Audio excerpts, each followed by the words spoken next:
Hello everyone, আসসালামু আলাইকুম। Welcome back to my channel Lucky's easy recipe. Lucky's easy রেসিপিতে আরও একবার স্বাগতম সবাইকে নতুন একটি রেসিপি দেখার জন্য। আমার আজকের রেসিপি অনেক মজার ও লোভনীয় একটা রেসিপি, বুটের হালুয়া বা বুটের বরফি, যে যেটাই বলুন না কেন, এটা আমার খেতে পার্সোনালি অনেক বেশি ভালো লাগে, অনেক বেশি মজা করে আমি এটা খাই।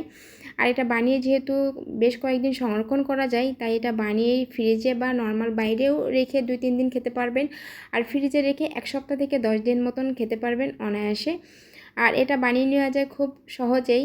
আর খুব সহজভাবে কিভাবে আমি এই মজাদার হালুয়া বা বুটের বরফি বা বুটের হালুয়া, যে যেটাই বলুন, এটা বানিয়ে নেই, সেই রেসিপিটি আজকে আপনাদের সাথে শেয়ার করব। আশা করছি আমার আজকের রেসিপিটি ভালো লাগবে। আর অনেকে মনে করেন যে বুটের হালুয়া বা হালুয়া টাইপের যে জিনিসগুলো, সেটা আমরা শুধু শবে বরাতে এটা বানিয়ে খাই। আসলে সেটা না, আমাদের রুচির উপর ডিপেন্ড করে। এটা যখন ইচ্ছা তখনই এটা বানিয়ে খাওয়া যায়। আর আমার তো যখন মন চায় তখনই এটা বানিয়ে নিই। আর এটা খুব সহজে বানিয়ে নেওয়া যায়, সেই রেসিপিটি আজকে আপনাদের সাথে শেয়ার করব। চলুন তাহলে শুরু করি আমার আজকের সহজ ও মজাদার রেসিপিটি। আমি এখানে 500 গ্রাম এর মতো বুট বা ছোলা, যে ডালটা পাওয়া যায়, সেই ডালটা আগের দিন রাত্রে ভিজিয়ে রেখেছিলাম পরিমাণ মতন পানি দিয়ে। আপনি হাতের কাছে যদি সময় থাকে সেক্ষেত্রে অবশ্যই আগের দিন রাতে এটা ভিজে রাখবেন। আর হাতে যদি সময় না থাকে সেক্ষেত্রে কিছুটা গরম পানি করে 2 ঘন্টা মতো ভিজে রাখলেই হবে। আমি এখন এটাকে সেদ্ধ করে নিব। আর এর জন্য একটা প্যানের মধ্যে দিয়ে দিচ্ছি যে ডালটা আমি আগে থেকে ভিজে রেখেছিলাম, সেই ডালটা খুব ভালোভাবে ধুয়ে পরিষ্কার করে নিয়েছি। আর দিলাম একটা তেজপাতা ছিঁড়ে, আর 3টা এলাচ দিয়ে দিচ্ছি। আর এখানে দিয়ে দিচ্ছি 3 টুকরা দারচিনি। এতে করে সুন্দর একটা ফ্লেভার আসবে।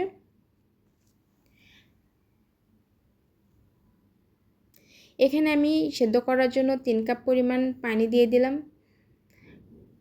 পানিটা একটু দেখে দিবেন। এখানে আমি যেহেতু 500 গ্রাম বুট নিয়েছি, সেজন্য এখানে আমি 4 কাপ পরিমাণ পানি দিয়েছি, মেজারমেন্ট কাপের 4 কাপ পরিমাণ পানি দিয়েছি। আর এই 4 কাপ পানি দিয়ে আমি ডালটা খুব ভালোভাবে সেদ্ধ করে নিয়েছি। এই দেখুন, আমি ডালটা খুব ভালোভাবে সেদ্ধ করে নিয়েছি। হাতে চাপ দিলেই খুব ভালোভাবে এটা গলে যাচ্ছে, তার মানে ডালটা খুব ভালোভাবে সেদ্ধ হয়ে গেছে। আর এখানে যে আমি এক্সট্রা মশলা অ্যাড করেছিলাম, তেজপাতা, এলাচ, দারচিনি, সেগুলোকে আমি উঠিয়ে নিচ্ছি। আর এটাকে আমি পাটায় বেটে নিয়েছি। আর আপনারা চাইলে এটা ব্লেন্ডারেও ব্লেন্ড করে নিতে পারবেন। খুব ভালোভাবে মিহি করে এটা ব্লেন্ড করে নিতে হবে, ঠিক এইভাবে। আমি কিন্তু পাটাতে এটা ব্লেন্ড করে নিয়েছি। তবে ব্লেন্ডারে ব্লেন্ড করলে খুব অল্প সময়ে এটা ব্লেন্ড করা হয়ে যায়। এখন আমি চলে আসলাম এই মজাদার হালুয়াটা বানানোর জন্য বা রান্না করার জন্য। চুলায় একটা প্যান বসিয়ে দিলাম। এখন দিয়ে দিচ্ছি এখানে ঘি। তবে এই হালুয়াটা রান্না করাতে শুধু ঘি দিয়ে রান্না করলে এটার টেস্টটা বেশি ভালো আসে। তবে আপনারা চাইলে ঘি আর রান্নার যে রেগুলার তেল, সেটা দুটো দিয়ে একসাথে রান্না করে নিতে পারবেন, সেটাতেও খেতে বেশ ভালো লাগবে। তবে অবশ্যই চেষ্টা করবেন ঘিটা অ্যাড করার জন্য। আমি এখানে প্রথমে 4 টেবিল চামচ ঘি দিয়ে দিয়েছি, আর হাফ কাপ পরিমাণ রান্নার রেগুলার তেল দিয়ে দিলাম। আমি দুটো একত্রে সমন্বয়ে এই হালুয়াটা বানিয়ে নিব। তেলটা যখন হালকা একটু গরম হয়ে আসবে, তখন আগে থেকে যে ডালটা আমরা বেটে রেখেছিলাম সেটা অ্যাড করে দিচ্ছি। প্রথম পর্যায়ে মনে হবে যে তেলটা একটু বেশি হয়ে গেছে, কিন্তু না, যখন এটা আপনি খুব ভালোভাবে মিক্স করে নেবেন তখন মনে হবে যে না, ঠিক আছে, পারফেক্ট আছে।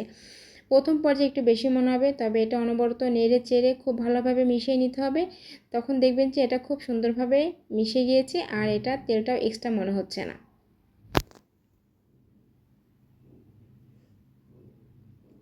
আর হাফ কাপ রান্নার রেগুলার তেল, সেটা দিয়েছি। আর টোটালে আপনি 1 কাপ পরিমাণ ঘি আর রান্নার যে রেগুলার তেল দুটো মিলাই একসাথে 1 কাপ পরিমাণ দিলেই এই 500 গ্রাম ডালের জন্য পারফেক্ট। এখানে আমি চিনি দিয়ে দিলাম। এখানে আমি প্রথমে 1 কাপ পরিমাণ চিনি দিয়েছি, পরবর্তীতে আমি আরও হাফ কাপ পরিমাণ চিনি অ্যাড করেছি।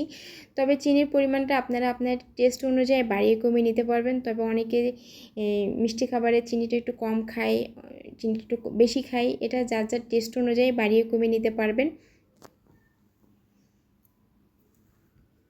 আর চিনিটা দেওয়ার পরে এটা কিন্তু চিনিটা গললে একটু লিকুইড হয়ে আসবে।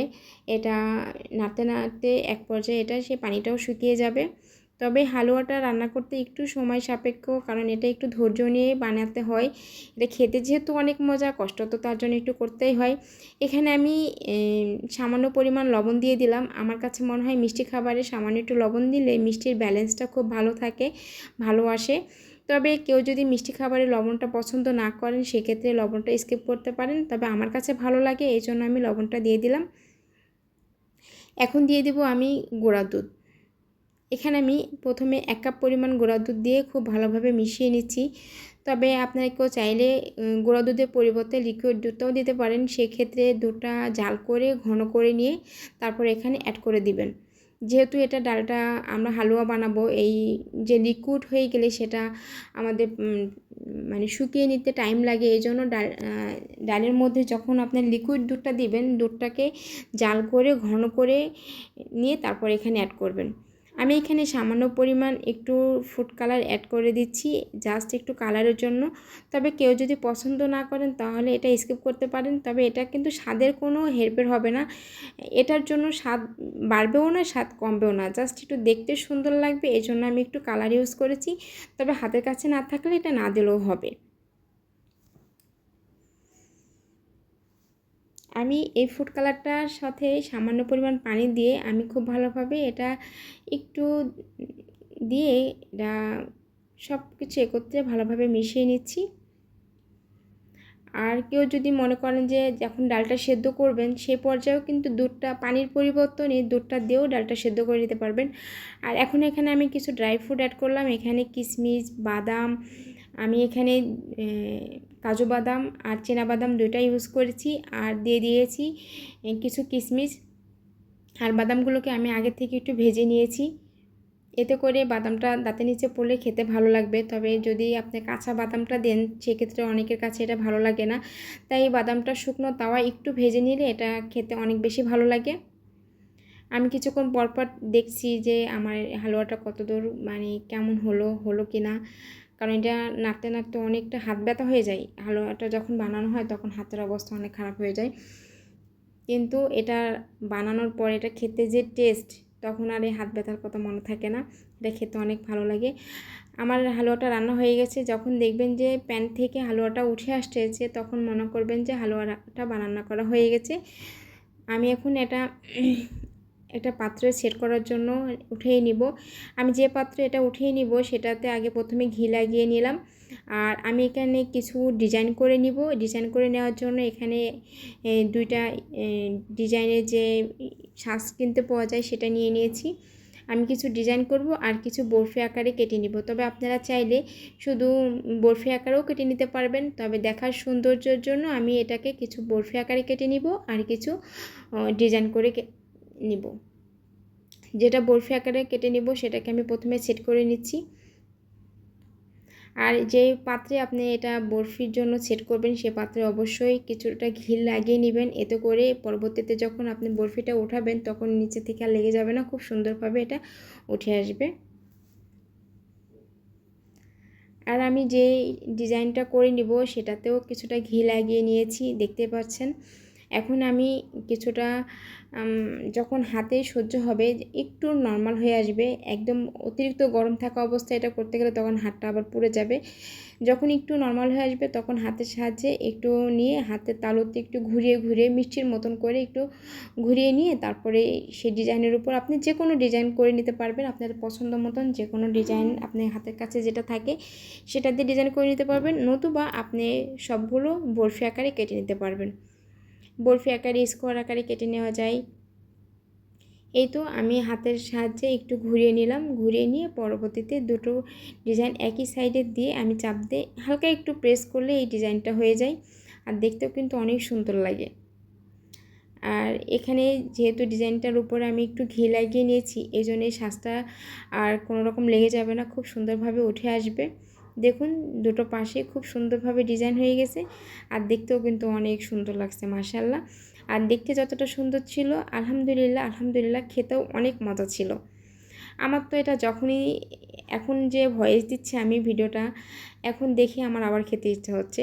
যাই হোক, আমি তো এটা যে কোনো সময় শবে বরাত ছাড়াও যে কোনো সময় এটা বানিয়ে নিই যখনই মন চায়। আমার বাসার বাচ্চারাও অনেক বেশি পছন্দ করে, আর বিশেষ করে আমার বাসায় একজন স্পেশাল পার্সন আছে, তার এটা অনেক বেশি পছন্দ। এই ভিডিওটা যদি সে দেখে থাকে সে অবশ্যই বুঝতে পারবে যে আমি কার কথা বলছি। আমার এই সহজ রেসিপি যদি আপনাদের কাছে ভালো লেগে থাকে তাহলে অবশ্যই রিকোয়েস্ট করব আমার চ্যানেলটিকে সাবস্ক্রাইব করে চ্যানেলের পাশে থাকবেন। আর আর ভিডিওটি ভালো লাগলে একটা লাইক কমেন্ট করবেন। আপনাদের লাইক এবং কমেন্ট আমাকে আরও নতুন নতুন ভিডিও করতে উৎসাহ করে।